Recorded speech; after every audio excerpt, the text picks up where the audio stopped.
Good morning, guys. It's AJ. I have the pleasure of working at San Diego State. And for today's challenge, we will be reading out of Psalms chapter 126. It's quick, it's 6 verses, so I'll read that to you guys. It says, "Restore our fortunes, O Lord. When the Lord restored the fortunes of Zion, we were like those who dream. Then our mouth was filled with laughter and our tongue with shouts of joy. Then they said among the nations, the Lord has done great things for them. The Lord has done great things for us. We are glad. Restore our fortunes, O Lord, like streams in Negeb. Those who sow in tears shall reap with shouts of joy. He who goes out weeping, bearing the seed for sowing, shall come home with shouts of joy, bringing his sheaves with him."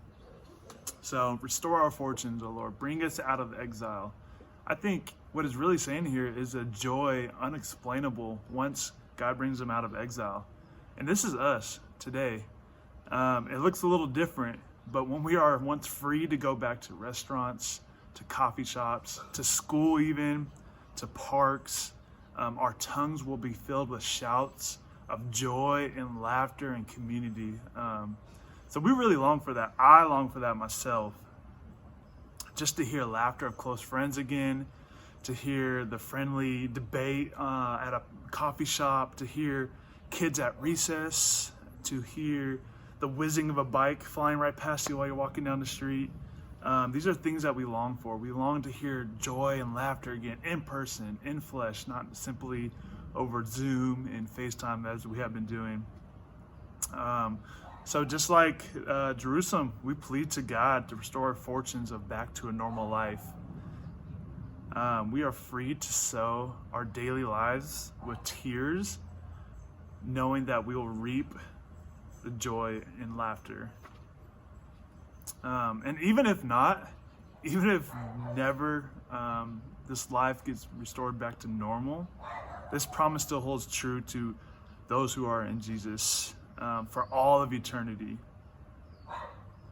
Even if this side of heaven is never restored, COVID continues to spread, continues to kill, continues to isolate us, that our bodies are wasting away because of the perfect life, death, and glorious resurrection of Jesus Christ. We hold on to this promise of a place that we long for no more pain, no more tears, no more suffering, no more sorrows. So even if this life is continuing to waste away, which it is in a small portion, but even if this COVID continues to deepen and gets worse, our hope and our promises that we cling to be true is in that we get to spend an eternity away from every disease, away from every sorrow, where it is nothing but praise and joy and shouts of joy and laughter and community and worship. So let that be the good news that holds true to us. Again, continue to follow this CO challenge. Tune with us in a couple days for the Redeemer sermon by Pastor Paul Kim, and just stay connected. Reach out to us. Thank you, guys.